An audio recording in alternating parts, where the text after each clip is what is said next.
Nowadays, we basically live in a time frame in which algorithms serve us stuff, right? We don't actually choose what to watch anymore. And we got like the platform algorithms, for example, the YouTube homepage, the whole TikTok app, to be fair. We got even ads system, for example, the Facebook and Instagram one, which is extremely nice, and even the Google ads and whatsoever. And on top of this, like it ain't enough already, we got sponsorships created by people that are extremely good and smart, that have a lot of insights about our likings and life. And in all of this chaotic world that we live in right now, I think that Twitch streamers, in a sense, might just be the hope to break out of this. And it is gonna contain a lot of hot takes probably, but it is mostly what like my life experiences has been, especially working wise. And I want to talk about this a little bit because like I've noticed that we reached the point in which really what we choose to watch is not exactly what we would choose normally. I'll give you like this straightforward example, right? On YouTube, in its homepage, the amount of content that the algorithm thinks we like compared to content that we may actually like because like I don't know, we've got them in our subscription feed is so different nowadays. You could be subscribed to a channel and the algorithm couldn't care less of a shit about it. As long as you watch the videos, it is gonna advise you to watch them. As soon as they change a little bit what they do in their videos, or as soon as you stop watching them for a while, the algorithm will extremely instantly stop serving them to you. Even if you're still subscribed, I'm pretty sure like you can open your subscription tab on YouTube and see a lot of channels that are not appearing in your homepage, but they're still making videos nowadays. And it is extremely insane to think about. Obviously, like this is just an example.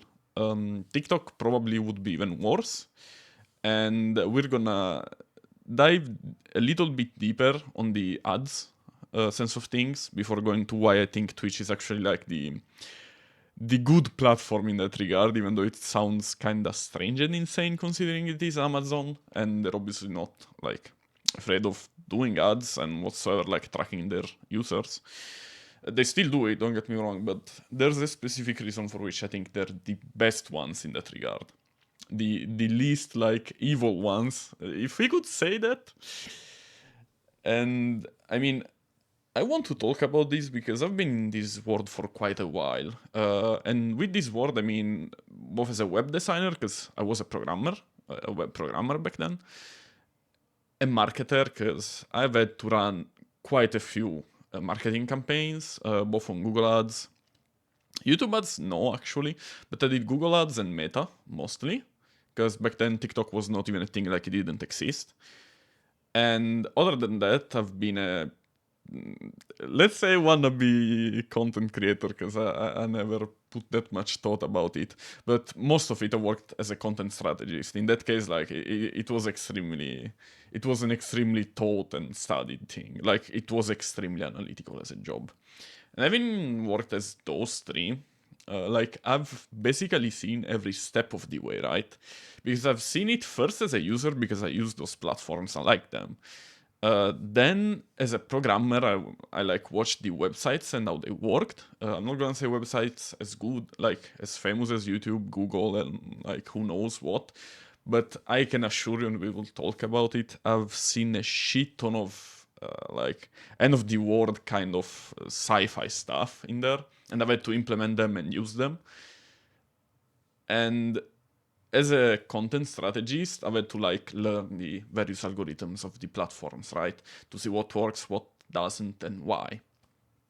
And so that's what I'm telling you, like I've seen every step of it. And if you connect all those dots, like already all by themselves, they're fucking insane. But if you connect all of them, it is like wow, it is really some sci-fi stuff.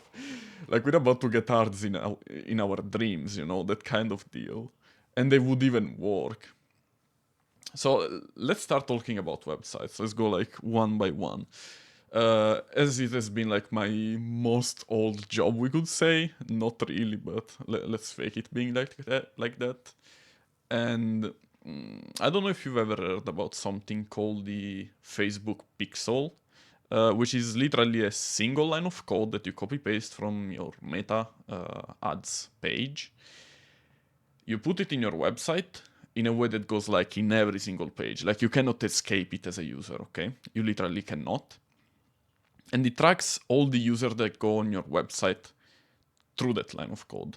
Whatever they do, on what they click, what pages they visit, like it tracks a shit ton of data. A lot of those data points you won't get. Some of them you will. And obviously, like being Meta, they even have you like already in their database of like Facebook, Instagram, or whatever, WhatsApp even nowadays. So they connect the website data points you give them to the data points they already have. Those are mostly the ones that you don't get, but they do it and they get them and they store them for themselves to use and advertisers to use. But we'll reach that point like soon when I'll talk about the advertisement part of things. Other than that, you've got like similar stuff. For example, Google Analytics, it works basically the same way. Obviously, one could be like more advanced, one could be less advanced, one could give you like more statistics to track. You can decide what to track. You can put like specific trackers here and there on buttons, on images. Like it doesn't matter. Like there are a shit ton of them. But those are not even close to some of the worst shit that I've had to deal with and seen that it exists, because like it fucking blew my mind. I'm a data point kind of person, okay? I'm a data driven kind of person, work-wise. I'm a programmer after all, right? I was fucking amazed at what I had to use and what I discovered existed. There were basically agencies similar to like the Facebook Pixel and Google Analytics that track what people do on your website. But those give all the data to you, because they're not huge, let's say, brands that have social networks and stuff. You pay them just to get data points of your website. That's it. You literally had recorded sessions of what people do on your website. And I'll give you another thing that maybe will make you rethink of what you write during your live chats. There were live chat services that while people were talking to you in the live chat support that you have on your website, you could literally, without them knowing, see their whole screen. So, you know, if you're talking to a live chat guy to get some support and you want to tell them to fuck off, maybe it is best to not write it, even if you don't send it, just do not write it, because they will probably be able to see what you're writing. They will probably be able to see your screen. Obviously, this is like limited to their website. Like if you go to another website, they're gonna see that. But still, it is fucking insane. Like the recordings of the sessions of the users I saw had literally their whole cursor moving as they were actually moving it while being on the website. It is fucking insane. And if you want to get a glimpse at that, like even though you maybe don't have a website, you've never worked as a programmer, you never worked as a marketer, you want to see like how crazy it can get, just open the YouTube analytics. Like honestly speaking, just open the freaking YouTube analytics and you'll see how much fucking data you as a user, as a creator can get. So imagine Google, what they get. It's like all they care about is viewer satisfaction, right? And to understand if a viewer is satisfied, they watch at a shit ton of data. More than you would ever probably think of needing. These to make you understand how they get their data, right? Infinite ways, to be fair, like a lot of ways. And all of it happens without you even noticing it, because like they're pretty seamless. You just use whatever you do and it happens. Maybe sometimes you can see surveys or such. They help too, but like this way they get a shit ton of data already. And what is the nice thing about that from a marketing point of view, right? How does it work? Now that they got the data, they can use it to advertise to you. Or in the case of like the platform algorithms, to understand what to serve you, to make you stay on the platform for as long as possible, because obviously like that's their ideal thing, right? They want to make you watch as many videos as possible and stay there as much time as possible so that you can get served as many ads as possible. Or in the case of the advertisers, they need to reach as many engaging people as possible. Like, you've got to engage with their ads. Doesn't matter what their goal is. It could be just making you understand that they exist. It could be selling you a product, selling you a service. Doesn't matter as long as it works and it reaches the good, like, crowd of people that they need to reach. As a marketer, if you've ever used Google Ads or Meta Ads, you will for sure know, but I hope that even people that are not in that world are watching this video, because this is mostly what they're for. You can target a shit ton of things. Like, I'm not kidding. Doing an ad, you can target the age group, you can target the region, like where they live, even the single city itself, even small ones. You can target their likings. That you can target what they do in their free time. You can target a shit ton of stuff. I'm not kidding, a shit ton of stuff. For a beginner, it is too many things. For a beginner marketer perspective, I'm telling you, because you get lost on all the data you can choose from to market. And the amazing thing is, back then, I will tell you this little, I don't know if it is a marketing secret, because like nowadays you cannot use it anymore, but back then it was a thing. Through Meta, Facebook and Instagram back then, WhatsApp was not a thing yet, like it was not theirs. We were talking a lot of years ago. You could literally grab people's Facebook profile and choose them as a targeted ad. So what did agencies do, like good ones? I've worked like seeing that happen. They basically programmed a bot. For example, let's say you're into running shoes, okay? You open through this bot the Nike or Adidas or whatever other running shoe brand there is. You go through their liked posts. Obviously, the bot will do all of this automated. You don't have to do nothing. You just have to wait for it to work. And feed the page that it needs to search for. And it would go like through every single post, open the likes the post had, and grab all the Facebook profiles that liked the post, right? Create a huge Excel, a huge database of them, and then feed it to the Meta advertising algorithm so that it would specifically advertise to those people. This was one of the most insane things, and I'm glad they removed it. To be honest, as a marketer point of view, I'm not glad they did, but as an end user kind of deal, I'm glad they removed it because it was too specific, right? So now you get both like how they get data and what kind of data marketers can use and why it works extremely nicely, right? They can pick whoever the fuck they want. They've got specific data points that even evolve with time based on the engagement the ad has, to a way that like you cannot escape it. It is like we're fucking living in the Matrix, but you cannot escape from it. There's no, I think it was the red pill, there's no red pill. You're gonna stay in the Matrix and get fucked by ads. Like, there's no fucking way around it. The same goes by the content that the platform algorithms serve you. You cannot decide. Like, they will decide for you, and they will just shush the shut up. Shush, what the fuck did I just say? You just shut the fuck up and accept it. Like, there's no way around it. There's nothing you can do. But one of the few places which are lacking like this whole ecosystem in a substantial way, I think is Twitch.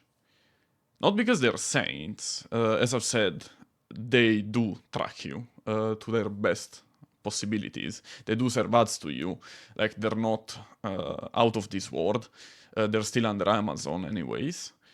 But because they suck at what they do, which is kind of fun to say, I'll be honest, but that's the only reason why I think they're good as a platform right now compared to the other ones. Because the good thing about Twitch, which is in another sense why it sucks as a streamer, is that they're good at keeping you only on what you already like. As a matter of fact, basically mostly everybody that uses that platform, as a viewer specifically, or app, it doesn't matter, whatever, they just look at their followed streamers. They do not look to find new ones to follow. And that is literally the exact opposite of what platforms do. Right now, I mean today. Platforms now only think about making you find new stuff, making you find stuff that you haven't seen before, or stuff similar to what you liked, and serve you like one after the other after the other. Twitch, on the other hand, sucks so badly at like telling you what to watch and advising you what new streamers to watch that you just don't care about it and you don't do it. Other than that, the Twitch ads work in a really broken, but like in a really bad sense way.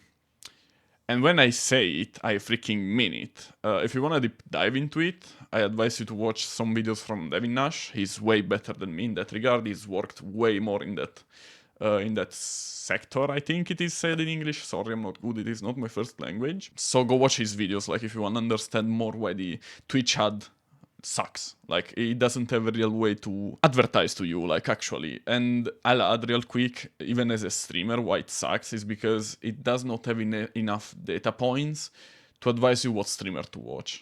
They really go off a few things that are basically useless. For example, the tags you use in your stream, or for example, the category you play, or the people you collab with. Most of the Twitch, like, you should watch this streamer that you don't know, kind of advice comes off of people that watch that streamer and another streamer that you like.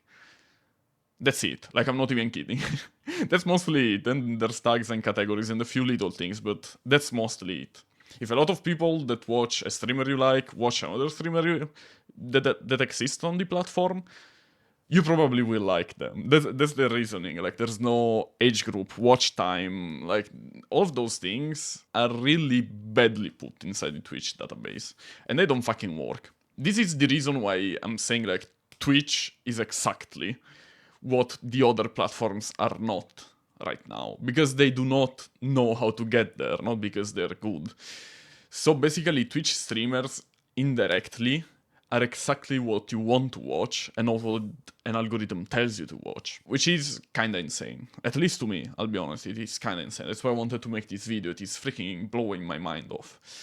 Because, like, literally the worst service of them all is the one that somehow, without being willing to, obviously, they're not dumb after all, is serving content that the actual user would want to watch, instead of what you think, like, what they think you'd like. Even though, like, honestly speaking, at the end of the day, you will probably get to know most streamers through other platforms and not Twitch itself, which will make you still kind of a slave of the algorithm and ads thing.